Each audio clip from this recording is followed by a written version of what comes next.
నమస్కారం స్వామివారు.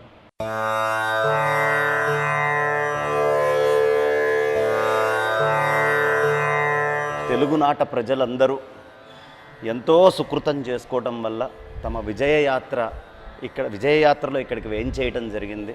ఇది మా అందరి యొక్క అదృష్టము అని చెబుతూ శంకర భగవత్పాదాచార్యుల వారు 3 సార్లు ఆమూలాగ్రము ఆసేతు సీతాచలము పర్యటించి వారు పరిపూర్ణంగా జనాలందరినీ ఉద్ధరించాలి, ఆధ్యాత్మిక మార్గంలో ప్రయాణించి ప్రతి ఒక్కళ్ళు ముముక్షువు కావాలి అనే తపనతో స్వీయ శరీరాన్ని కూడా లక్ష్య పెట్టకుండా నిరంతరము శృతులను, స్మృతులను, పురాణాలను, అనేకమైనటువంటి వాంగ్మయాన్ని మొత్తాన్ని జన సామాన్యానికి అందుబాటులో ఉండేటటువంటి కార్యక్రమాన్ని చేసి అందరి హృదయాలలో స్తోత్రాల రూపంలో ఎప్పుడూ అలా కూర్చొని సుప్రతిష్ఠితులై ఉన్నారు.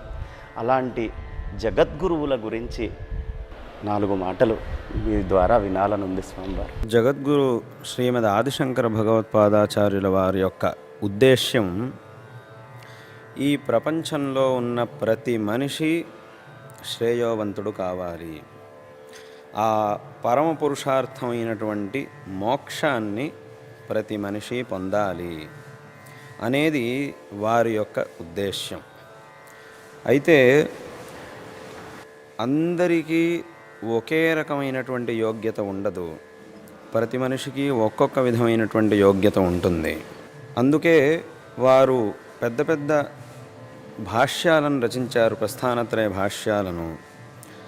ఆ భాష్యాలను మేధావులు మాత్రమే అర్థం చేసుకోగలరు. సామాన్యులైనటువంటి వాళ్ళు అంటే మధ్యమాధికారులు, మందాధికారులు ఆ భాష్యాలను అధ్యయనం చేయడం అనేది కుదరదు, వాటిని అర్థం చేసుకోవడం అనేది కూడా కుదరదు. అటువంటి వాళ్ళ కోసం ప్రకరణ గ్రంథాలను, స్తోత్రాలను రచించి వాళ్ళ యోగ్యత అనుసారంగా వాళ్ళకి మార్గదర్శనం చూపించారు. కాబట్టి వారి దృష్టిలో కేవలం ఏదో ఈ రాష్ట్రమనో ఈ దేశమనో అలా లేదు, సమస్త మానవ జాతి వారి మనస్సులో ఉంది. అందరికీ శ్రేయస్సు లభించాలి, అందరూ పరమపురుషార్థాన్ని పొందాలి అనేదే వారి యొక్క ఉద్దేశ్యం.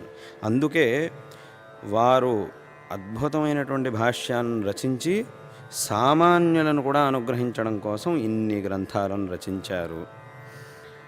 అలాగే తాము ఉపనిషత్తుల్లో ప్రతిపాదితమైనటువంటి అద్వైత సిద్ధాంతాన్ని ఆ భాష్యాదుల్లో ప్రతిపాదన చేసి అది సర్వత్ర ప్రచారం చేయడం కోసం భారతదేశంలో ముమ్మారు పర్యటన చేసి, పాదచారులై పర్యటన చేసి, పెద్ద పెద్ద ప్రతివాదులతో వాదన చేసి వాళ్లను వాదనలో ఓడించారు. ఎందుకంటే కేవలం మన యొక్క సిద్ధాంతాన్ని మనం ప్రతిపాదన చేసేస్తే సరిపోదు, ఇంకొకటి సిద్ధాంతాన్ని మనం ఖండన కూడా చెయ్యాలి. అప్పుడు ఈ సిద్ధాంతం దృఢంగా నిలుస్తుంది.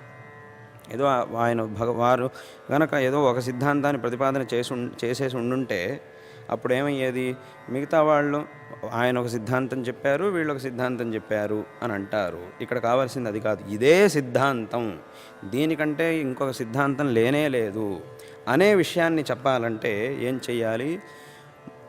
తమ యొక్క సిద్ధాంతాన్ని ప్రతిపాదన చెయ్యాలి, ఇతరులు ప్రతిపాదించేటటువంటి సిద్ధాంతంలో దోషాలను కూడా చూపించాలి. అప్పుడు ఏమవుతుందంటే ఈ సిద్ధాంతం దృఢపడుతుంది.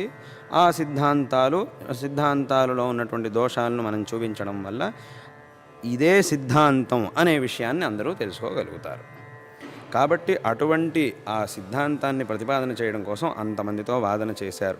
అందుకే భాష్యంలోనే ఒకచోట శంకరాచార్యులు వారు చెబుతారు, మేము ఈ భాష్యాలని రచిస్తున్నది అంటే మా యొక్క ప్రవృత్తి ఎందుకోసం అంటే అద్వైత సిద్ధాంతాన్ని ప్రతిపాదన చేయడం కోసం, ఇంకొకళ్ళని ఖండించడం మా ఉద్దేశంలో లేదు. కానీ ఇంకొకళ్ళని ఎందుకోసం ఖండిస్తున్నామంటే ఇందుకోసం. ఇప్పుడు నేను చెప్పినటువంటి అది వారు చెప్పినటువంటి కారణాన్నే నేను చెప్పాను ఇప్పుడు.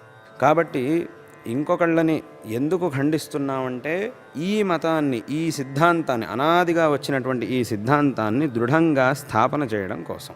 కాబట్టి ఆ ఉద్దేశంతో మేము ఇంకొకళ్ళని ఖండన చేస్తున్నాం అని చెప్పారు భాష్యంలో భగవత్పాదుల వారు. కాబట్టి అటువంటి సిద్ధాంతాన్ని ప్రతిపాదన చేయడం కోసం, ప్రచారం చేయడం కోసం అన్నిసార్లు భారతదేశంలో సంచరించి పెద్ద పెద్ద పండితులతో వాదన చేసి వాళ్ళందరినీ ఓడించి, వాళ్ళందరూ కూడా శంకరాచార్యుల వారి దగ్గరకు వచ్చి ఈ సిద్ధాంతమే పరమ సిద్ధాంతం అని వారు అందరూ శంకరాచార్యుల వారికి దాసులయ్యారు. ఈ రకంగా ఆ అద్వైత సిద్ధాంతాన్ని ప్రచారం చేశారు. ప్రతి మనిషి శ్రేయస్సుని పొందాలి అనేదే శంకర భగవత్పాదాచార్యుల వారి యొక్క ఉద్దేశ్యం. అలాగే ఈ వారు ప్రతిపాదించినటువంటి సిద్ధాంతం ఏదో వారు సృష్టించింది కాదు, అనాది కాలంగా వచ్చినటువంటి సిద్ధాంతాన్నే వారు ఆ గ్రంథాల్లో ప్రతిపాదన చేశారు. కాబట్టి ఇదేదో శంకరాచార్యుల వారితో ఒక మతం ఆరంభమైంది అనే మాటకి ఇక్కడ అవకాశం లేదు. అనాదిగా వచ్చినటువంటి మతాన్నే, ఒక సిద్ధాంతాన్నే వారు ప్రతిపాదన చేశారు. కాబట్టి అటువంటి గొప్ప వ్యక్తిత్వం, అంత గొప్ప వ్యక్తిత్వం వేరే ఎక్కడ మనం చూడడం అనేది అసాధ్యం. అది శంకర భగవత్పాదాచార్యుల వారిలోనే మనం చూడగలం. అందుకే వారిని మనం జగద్గురువులు అని అంటాం.